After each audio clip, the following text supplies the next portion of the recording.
Hello, hello, and welcome everybody to Deadlock Casting.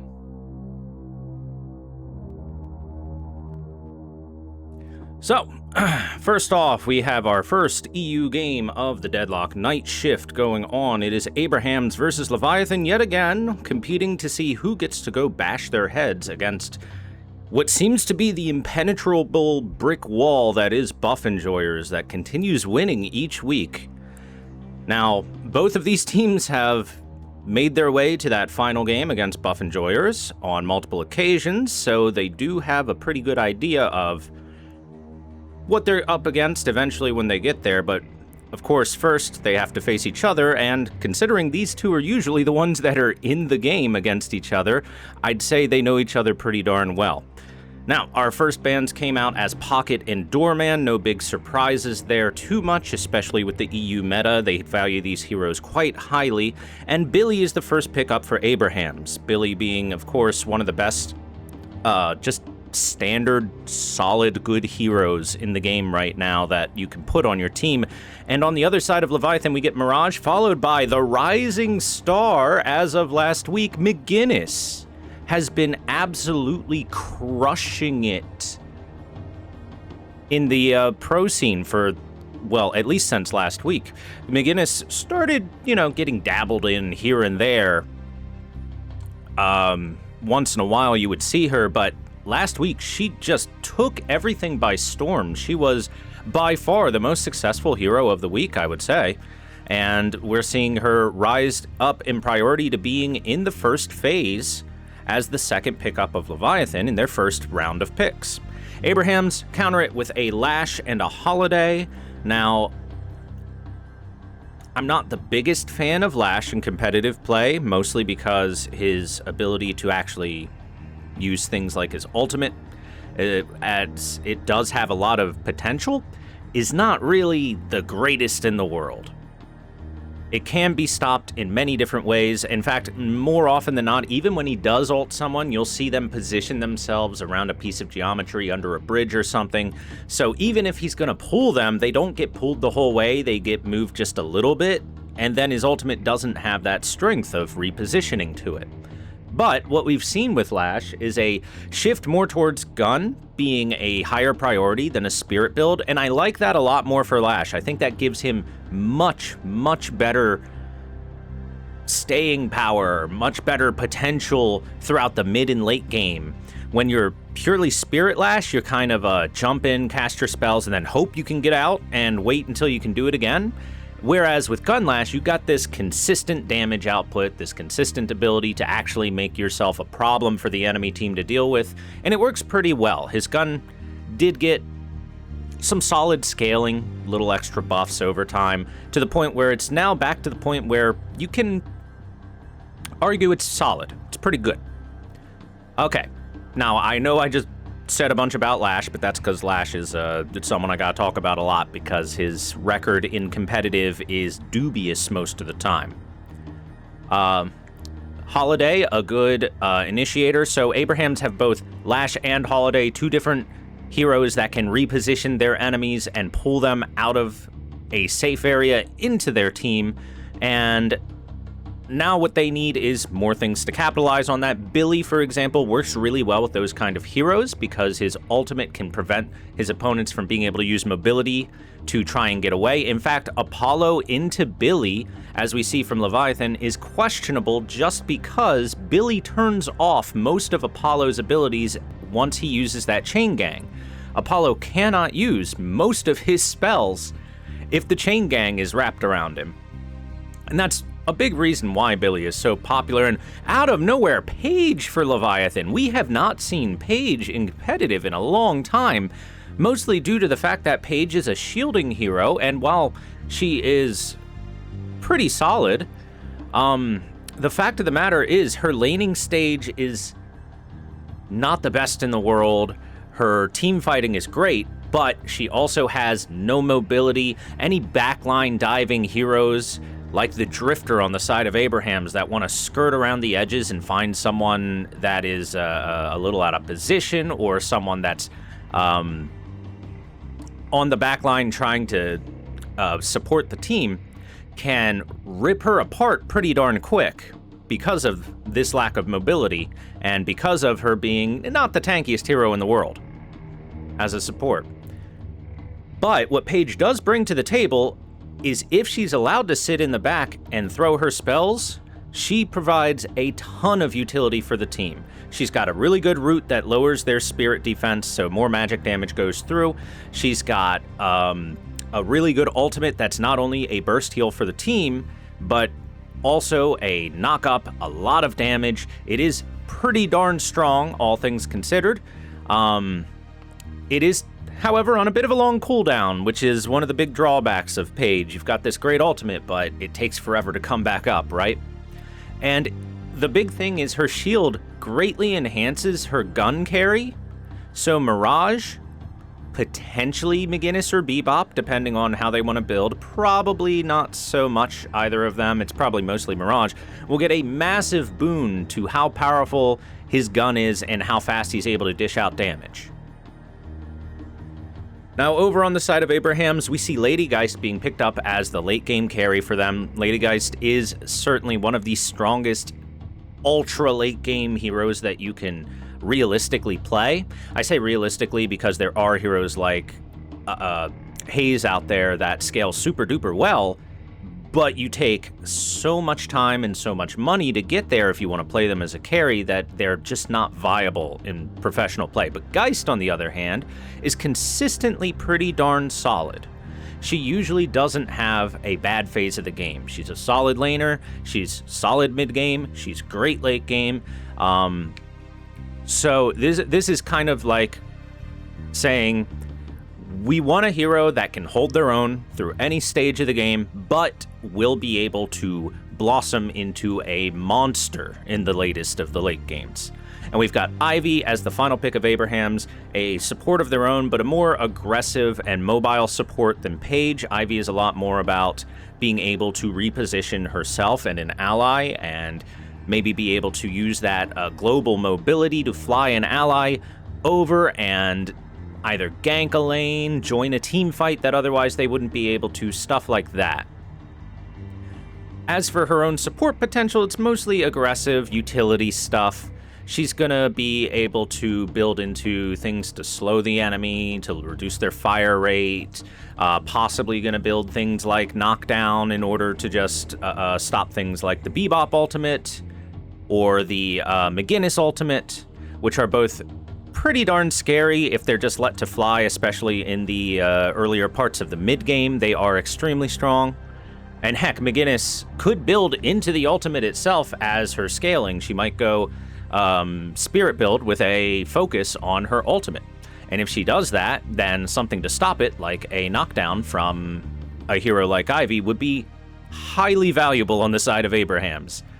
So I'd say overall, Abraham's have the more aggressive fighting lineup, but what Leviathan has is the more aggressive pushing and kind of ball up and try to become this very difficult death ball to deal with, because they have a ton of sustain coming out of Paige and the McGinnis.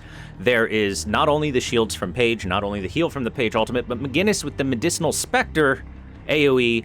If her allies stand in that for a couple seconds, they'll be full healed pretty quickly. So Leviathan have this kind of tight-knit, we want to stick together and bowl over you lineup, and Abraham's have this, we want to skirt around the edges, pick off key units, and then go in afterwards kind of lineup with heroes like Lash, Holiday, and the Drifter that all want to either reposition someone or find someone that's off on their own and punish them for the positional mistake there. So I'd say, personally, I think Leviathan have the better strategy for the game. I do believe that the Death Ball strategy is just a bit stronger than the try to pick people off strategy. The Deadlock map is not particularly large, and it's pretty quick to move around, so finding heroes that are out of position, that aren't grouped up, that are alone to try and grab starts becoming very difficult once we reach about 20 to 25 minutes. Heroes start getting a little more groupy, a little more like they want to push together, and Leviathan have a great pushing lineup with McGinnis, with Mirage, with Page to support them, and a nice front line of Abrams, a backline potential hook coming out of Bebop to reposition, the ultimate reposition in the game even. It is the longest range reposition that you can get. And then Apollo's just a pretty darn strong early game hero that scales decently into the mid game. He does have a bit of fall off into the late game, but with Leviathan's lineup, they're probably not looking to go into the ultra late game in the first place. They would get outscaled if they go to the ultra late game. Abrahams would have the better ultra late game.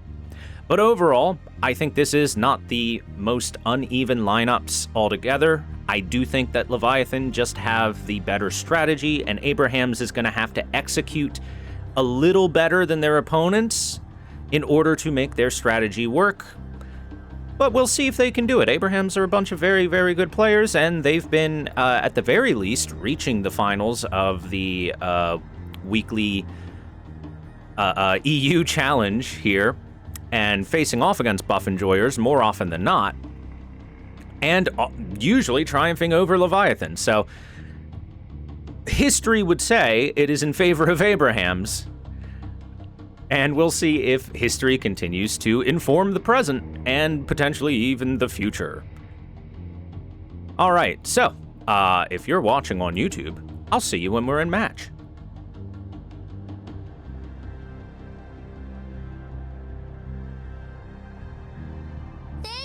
All right, for everyone else. Thank you, Mr. W, for saving me from listening to Volcasting the game. Thank you, CD Merc. You're welcome. I will cast for you.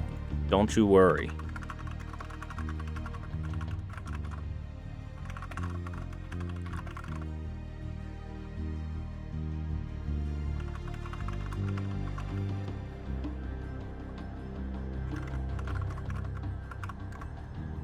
Okay, let's see. Match ID.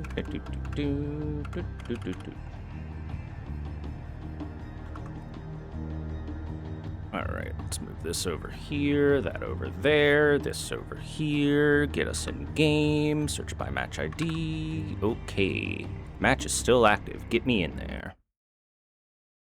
Oh, by the way, chat, do you like my background draft music? I hope so.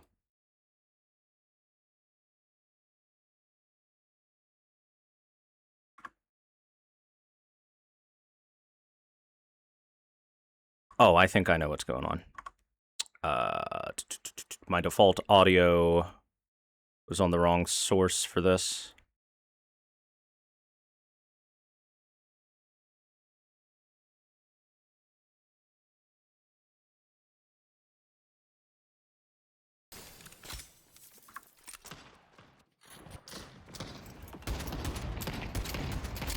All right. Sorry about that. Just a couple of a couple tech things to take care of there. We are into game number 1 of Leviathan versus Abrahams. I say game number 1. It is the only game.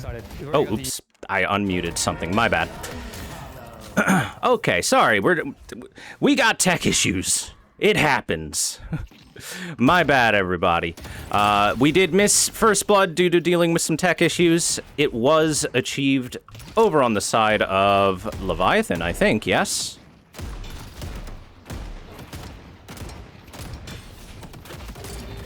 Now, let's just take a look at what lanes are set up just to get us started. Sorry again for those quick tech issues. First game of the night, I'm a one-man show. It happens, you know? All right, so over here on the right side of the map, we have Abrahams with a sustain. This is usually a lineup or a lane lineup that you see that wants to mainly go even against their opponents and just kind of survive the lane. Maybe get a little bit of pressure if they're able to. Oh, speaking of which, speaking of pressure, okay, Lash is going to be okay, but he dropped down pretty darn low there. Their opponents, Lash and Billy, are a more aggressive lineup, but also pretty darn good at sustaining themselves. So more often than not, you would expect this to be a pretty even, just not much on the kill front. Lane versus lane. Oh, we've got a... Oh, the sound bug. Oh, jeez. Anyway, I say, usually this is not going to be particularly big in terms of the amount of kills, but they are so kill happy. A huge parry from Billy leading to the kill onto the Abrams. The team, this is not how these lanes usually go. Usually the way these lanes go is very, very passive, just trying to survive, but these guys want to kill each other. They don't want to survive, they want to murder. And so far, it looks like it's working out in favor of Leviathan just a little bit. Or, I'm sorry, in favor of Abraham's just a little bit. I got the teams mixed up there. Okay, we've been stuck in the right lane for a bit. Let's go take a look at the other lanes just a tiny bit, shall we? In the middle lane, we have a Drifter Holiday facing off against Mirage Apollo. I think Mirage Apollo is one of the most disgusting lanes in the game right now, and should absolutely have the advantage. Speaking of Apollo, moving over here to help out, and it looks like he wasn't even needed because Geist was already basically dead, and Ivy will fall to the bomb of Bebop, and with Holiday popping in, there's a parry onto the Guardian. They're not going to chase her down, though. Hook misses, they're going to back up.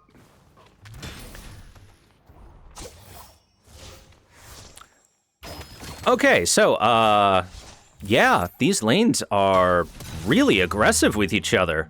There is no chill time, no cooldown, rotations are being made, fights are happening, and people are killing each other. You love to see it. You absolutely love to see it.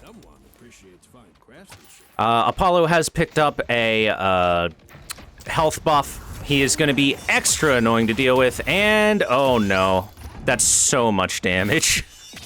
And he still has the third charge. Yep. Apollo is such a ridiculously powerful hero in the early game. Oh, wow, and already another kill onto the Bebop over here on the left side of the lane. The Geist-Ivy combo getting a kill. Another bomb hitting onto the McGinnis, and McGinnis dropping extremely low. Does get a heal.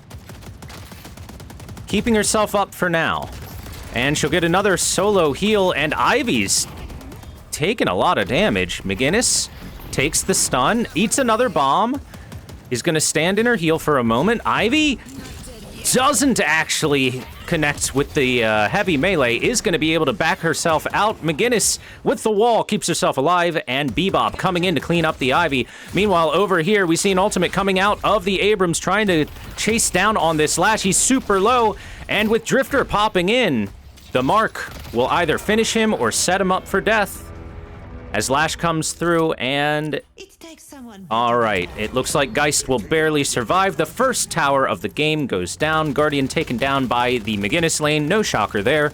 This is what you pick this hero for, in order to aggressively push lanes. And now that this Guardian is down, McGinnis is going to do this quick little farm. She's going to rotate back to base, pick something up more than likely, heal up, and then move herself over to another lane to pressure another tower soon enough. More than likely, at least. That's usually what we see McGinnis do. We see the Ivy ultimate flying over toward the middle lane. Parry onto the Guardian, just going to put a lot of pressure down onto it as Bebop backs himself back into safety. Here comes the Hyper Beam over the top, trying to protect the tower, clearing out this creep wave pretty darn quickly. Tower does get mostly taken down, chunked for 90% of its health or so. Meanwhile, on the right side of the lane, a chase down onto this Abrams, using his extra mobility from the heavy melee. Not quite enough to get around the corner, chase down. Billy, super low, sent back to base. Meanwhile, a scuffle in the middle lane, leading to a bunch of pressure onto the enemy Guardian. And it's gonna wind up being Leviathan taking another one down, keeping their mid lane Guardian alive and taking down their opponents. Abrams going in a little bit aggressively. There's a Bebop nearby. Doesn't look like they're gonna connect with anything though. Ivy finishes off that mid lane Guardian, just flies on through, takes it down.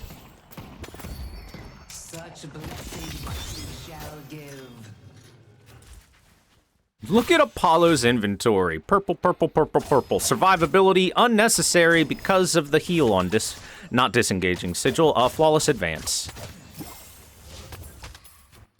Billy eats a bomb.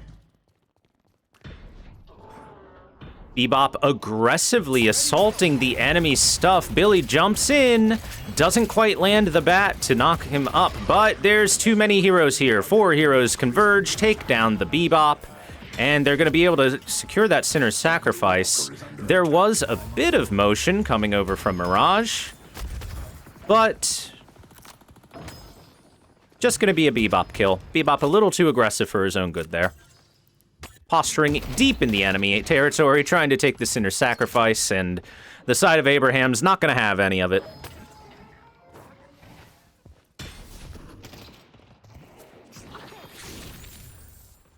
They're playing extremely far back, just going to give up that Guardian themselves over on the side of Leviathan. And the interesting thing is we have not seen any mobility come out of McGinnis, and look at the build. Look at that build. She's building up for gun. It's going to be a gun Guinness. Which means this McGinnis is going to be building one of the most powerful guns in the game when it has items into it. This minigun has tons of bullets. It has just a lot of potential damage that you can put out. We're likely to see items like a Quicksilver reload or a active reload, just because she has so much ammo that reloading is extremely high value on her. But for now, we see just the ramping damage, the headshot boost, or not the headshot booster, the crippling headshot, or the first portion of it. Bullet lifesteal, and most importantly for these early game sections, the monster rounds, so that she can push a lot faster, clear camps a lot faster, and you see that she is currently the richest person on the map at 9.7k, followed closely by Lash, who has 9.7k himself. Oh, we've got the grab onto the Apollo, and he is gonna die. This is the negative part of this build on Apollo, is he is not very tanky. He's made of paper. Very mobile paper, but paper nonetheless.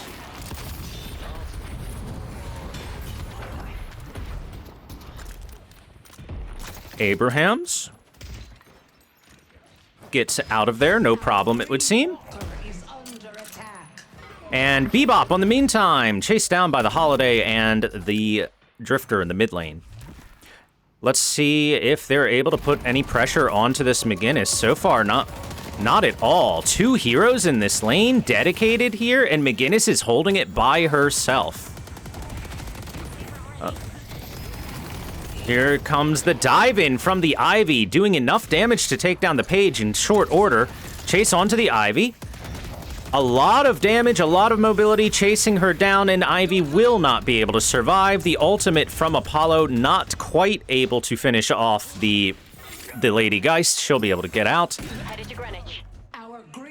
And once more, they're able to keep that Guardian alive. Dive in from the Billy, and that is a dead Bebop after they dove in onto the Mirage, and things are looking really good for Abrahams right now. Lash aggressively diving in through the area. The Rift is acquired by the side of Leviathan. They did have the low net worth to make it charge up a lot faster. It looks like holding this Guardian is not going to happen this time. Lash has taken quite a lot of damage. Gets a quick heal off of that headshot, but still forced out of the area. All Guardians have now been taken by both teams.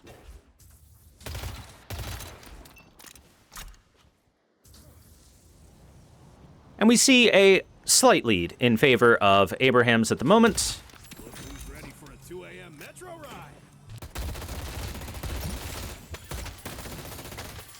I think it's wild we're seeing a gun Guinness build. What we saw last week with McGinnis and her rise to popularity wasn't gun Guinness so much as it was usually a spirit Guinness with a lot of rotations and aggressive tower pushing. Which did mean you did get the monster rounds, you did get the intensifying magazine, but this is a full dedication to the gun Guinness build. We're going to be seeing a lot of big, scary gun items out of this McGinnis, and we even see a max out of the Medicinal Spectre. So that's even more aggression for them. And speaking of aggression, the burst damage is so strong, so fast, that I didn't even get there in time when I saw the Mirage's health just disappear like a magic act. Paige getting dove on by the Ivy. Ivy is going to get a bomb planted on her. Can Stoneform to dodge it? I think Ivy didn't have the Stoneform available. Looks like she just took the hit, and she's going to fly out of there with the airdrop, keeping herself alive. I like how Lash is getting kills left and right and still doesn't have as much money as McGinnis because she's just farming so fast. Oh, Billy's been trapped. A beautiful wall hook to keep Billy in the area. He is not going to get out of here too easily. Using his mobility, the Rising Ram does get him pretty far out. Just barely alive due to Geist coming through, using the life drain to keep him alive. Billy! Never mind! The ultimate from Paige comes through, knocks him in the sky long enough for Apollo to chase him down. Oh, my poor Billy Goat. Great ultimate, great chase down, but was it too much dedication to Billy? Will they be able to get anything out of it, is the question. And so far, not really. They got themselves a bridge buff, I think, and that's it. They don't even have priority on the urns, so, I mean, it was a good pickoff. It was cool, but in the greater scheme of things, now you don't have Paige's really good ultimate for 3 minutes. It's a long cooldown, guys. It's a very, very strong ultimate. That's why it's such a long cooldown, but it's also part of what makes Paige a bit of a lower tier support hero. McGinnis has the shield from Paige. You know, when we were looking at the picks and everything, I did say that if McGinnis builds more into gun, then Paige has a lot of value for not only the Mirage, but also her. And I didn't expect it to happen, but here we are. Disarming Hex comes through. Good opportunity to reload, I guess.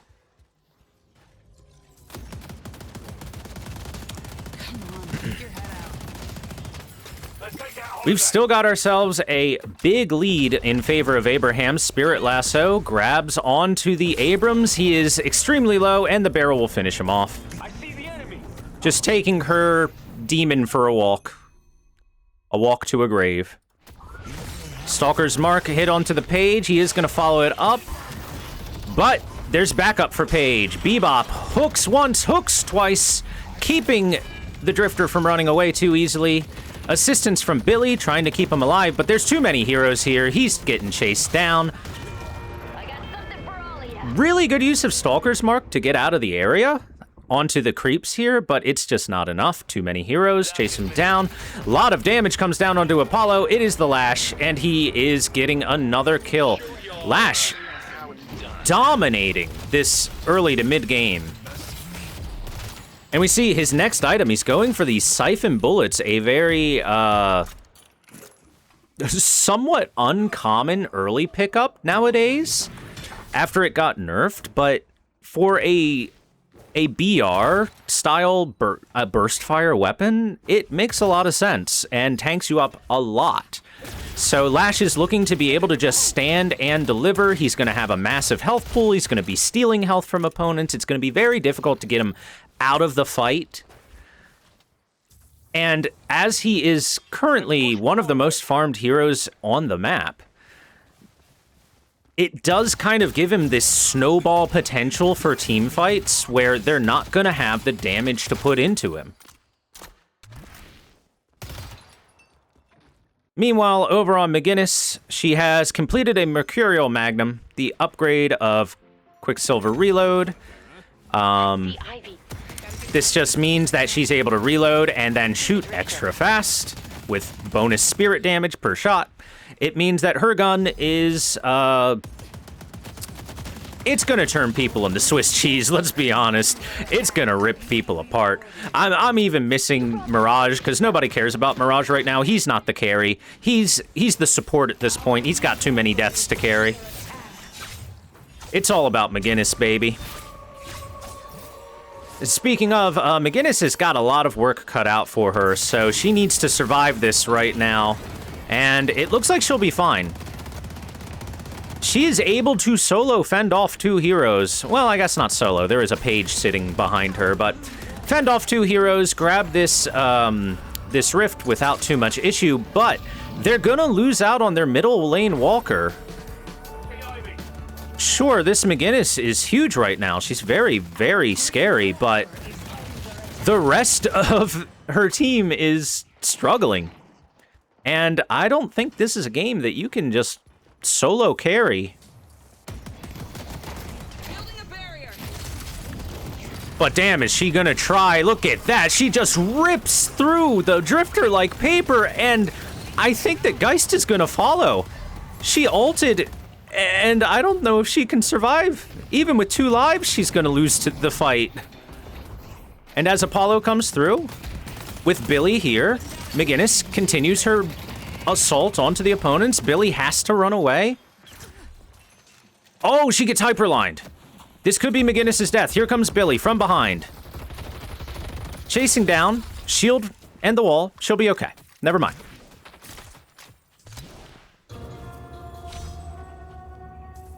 All right, Urn is spawning, and this is why we see the big rotation coming over into the left side of the map from the side of Abraham's. Bebop, potentially going to launch a hook? No. Urn was grabbed for free. McGinnis doesn't know where her base is. She hasn't been back to base in 20 minutes. Are they just giving the Urn up again? They're going to trade the Urn for a walker. That's the plan. That's why they have 4 heroes over here. That means Billy can place this Urn no problem. They need to really commit to this push. You can't just give the Urn away for free. All right. Medicinal Spectre and the Walker just like tissue paper, man. Like tissue paper, but they're gonna leave.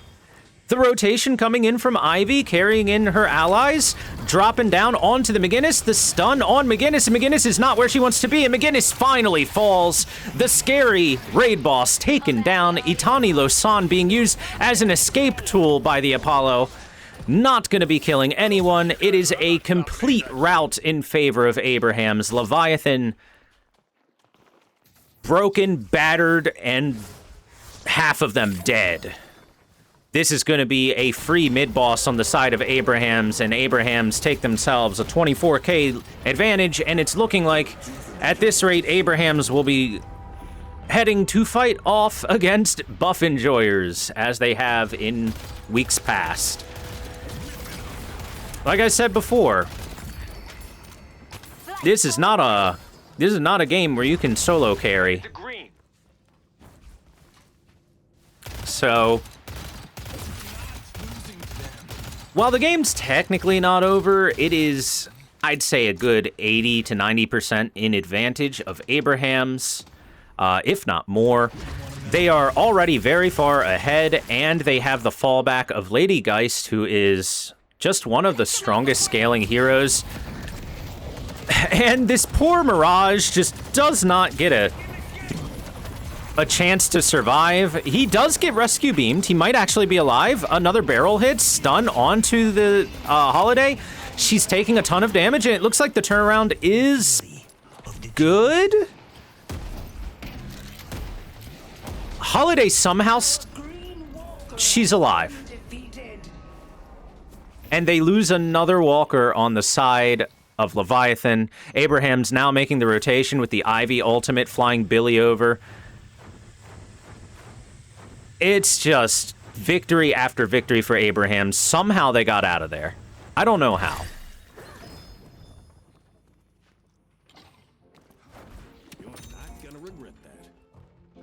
So let's take a look at Mirage's items right... Ooh, this is pretty poverty. Yeah. Doesn't even have his ricochet yet. He's hurting for item slots right now. On top of it.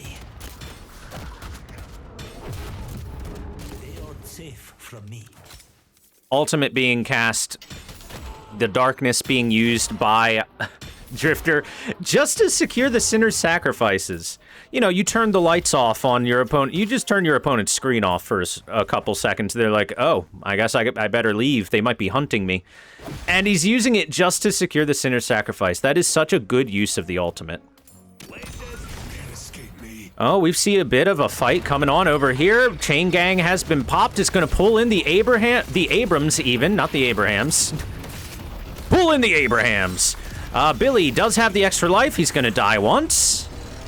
Itani Losan cast, and McGinnis dead. Holiday coming over the top, doing a bunch more damage. Short stun onto the Bebop. The Bebop's dropping low. The Bebop is dead. Everything falls like dominoes before the might of Abrahams.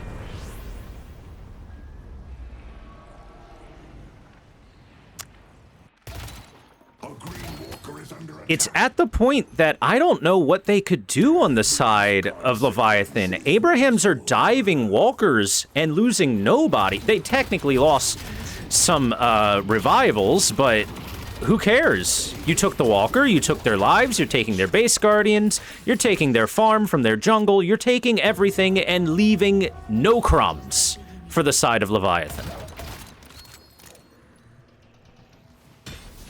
And a gun buff for Lash, who has, I guess it's a little bit more of a hybrid build, but right now it is more gun-focused, and it is a very solid, strong build for this point in the game.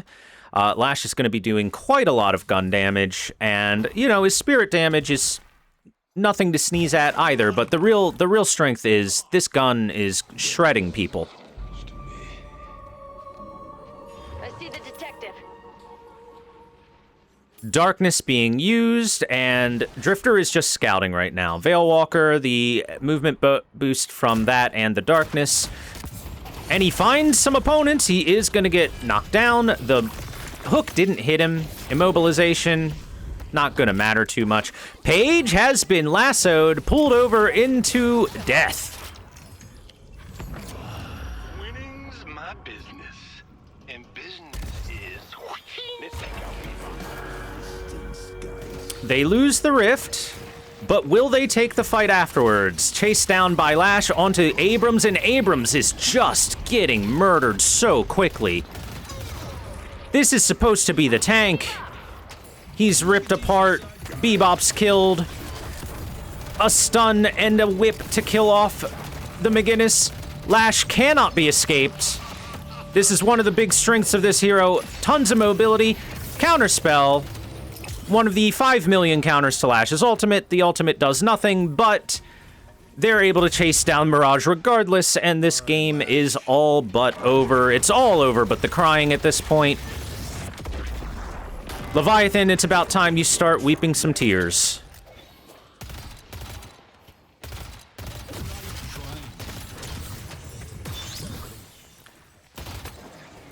Apollo hits Lash in the back, but this guy's got 4,000 HP almost.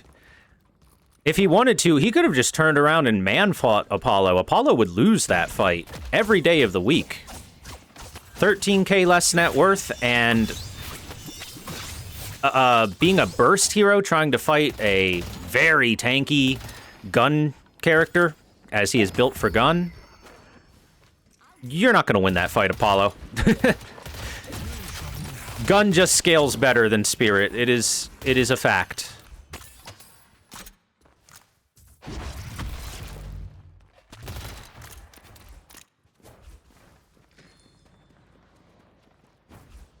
Oh no, don't do it.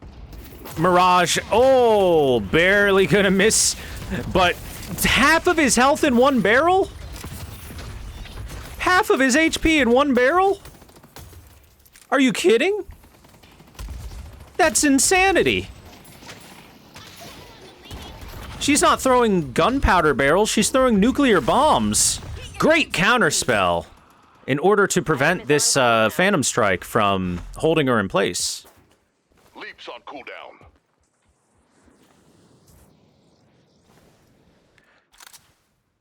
And you know what's great on the side of Abraham's? You look across their heroes, everybody has good farm. Nobody is struggling at all.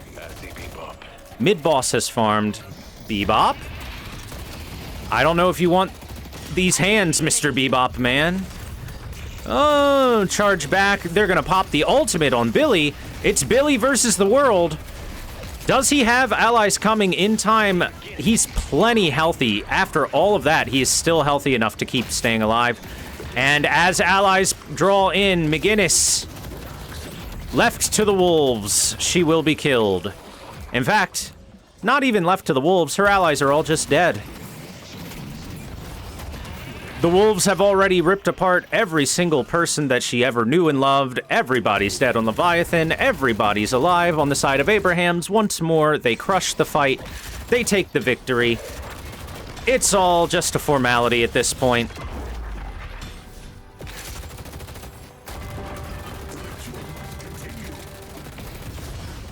We had some, I want to say, questionable decisions on the side of Leviathan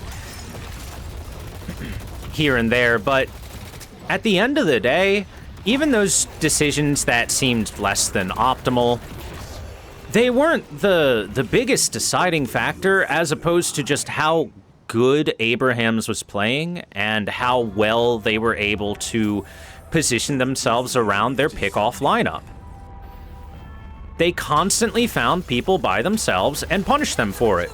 They constantly dove into the back line and grabbed key targets to prevent them from doing their job. The squishier targets always went down first. Paige was a priority target in every encounter, and there was nobody helping her. In fact, it felt like there was nobody that could help her.